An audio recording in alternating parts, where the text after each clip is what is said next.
What's going on, guys? I want to make a video and show you a design I've been working on for a while now in Fusion 360. And this is going to be for a horizontal vertical belt grinder.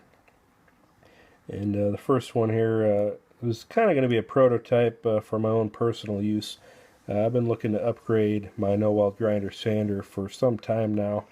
And, initially I thought maybe I'd buy something that was ready-made, whether it was a kit or kind of a turnkey grinder system.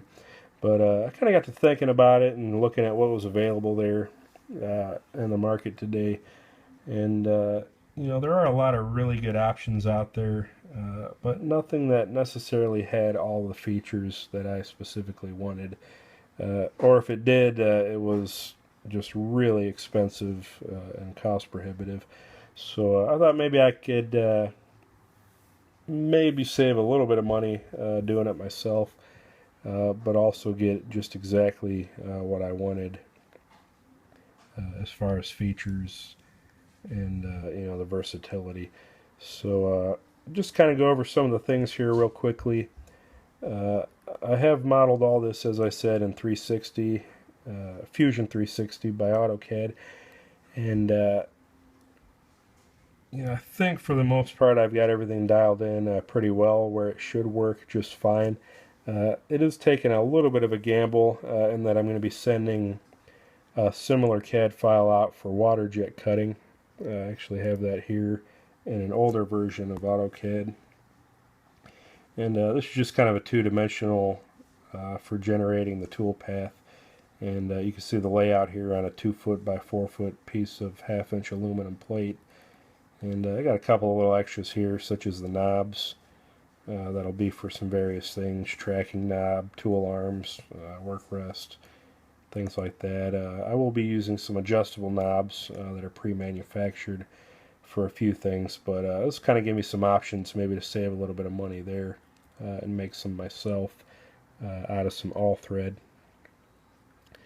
But there's a 2D layout, and here's what it's kind of going to look like assembled. This isn't exactly like the drawing in that some of these holes are extra and have long since been removed.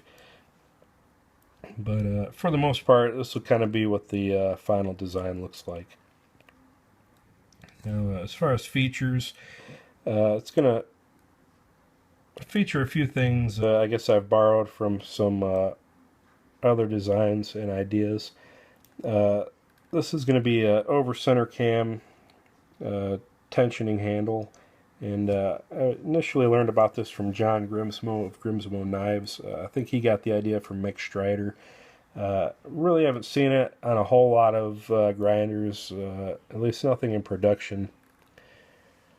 But I really liked kind of the features of it being more of a binary on-off tensioning system. It looks fairly simple and effective, and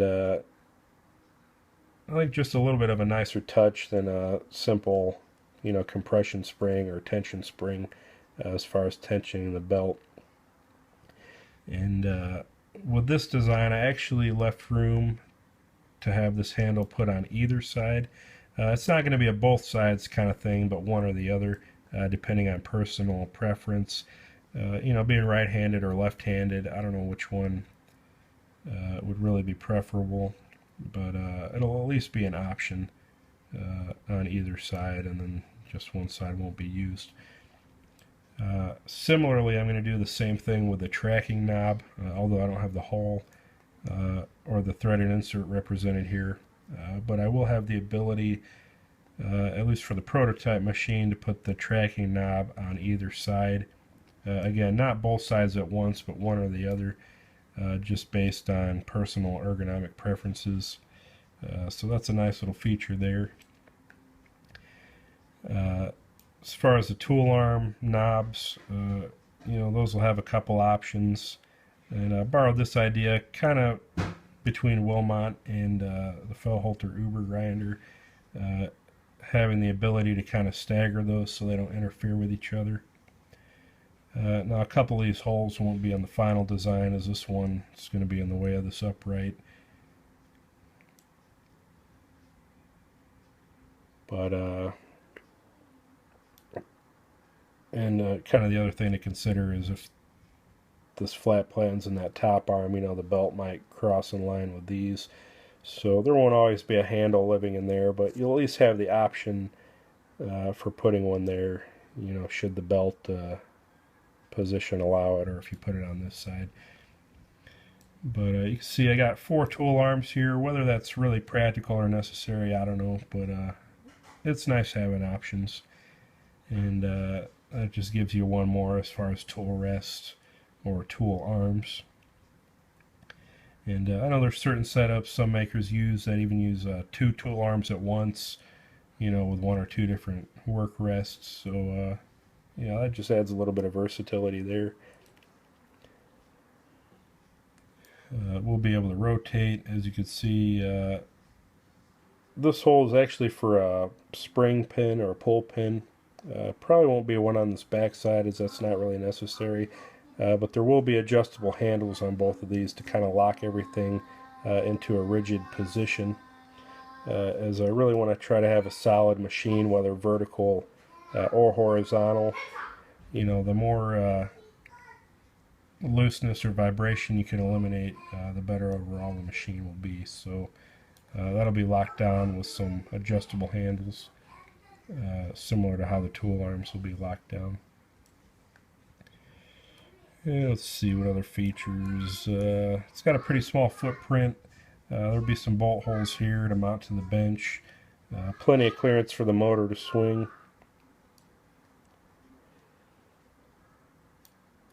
This will probably be a 4 or 5 inch tracking or drive wheel.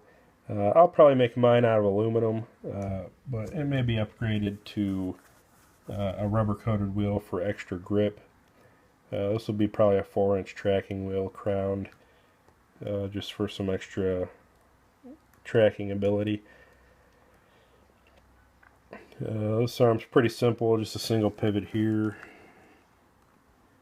Most of these mating surfaces, since everything's going to be aluminum and wear kind of easily, most mating surfaces will have either nylon or phosphor bronze bushings or washers to kind of keep things moving all right. And I'll make some videos as I assemble everything, kind of show you how things are designed and go together. But I've really been putting a lot of thought into this. And I'm hoping I got a pretty nice machine here when it's all said and done. This thing floating out here in space, that's going to kind of be an idea for a tool arm I've been working on, or at least the work rest, rather, adjustment. It'll have an adjustable handle on this end, and then a 3/4 inch round stock or round rod will go, either in the top or the side, so you have both axes there that you can use, whether up and down or left or right.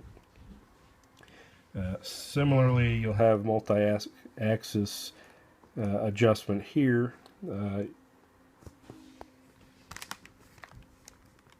It's kind of dark. In that you'll be able to insert a rod either on the end for kind of a 360 rotation or on this side, and then your locking handle will go there. So the goal there is to have a multi-axis work rest that can be positioned just about any way you want it, using just this piece and a couple pieces of 3/4 round rod, one of which will obviously be attached to your work table.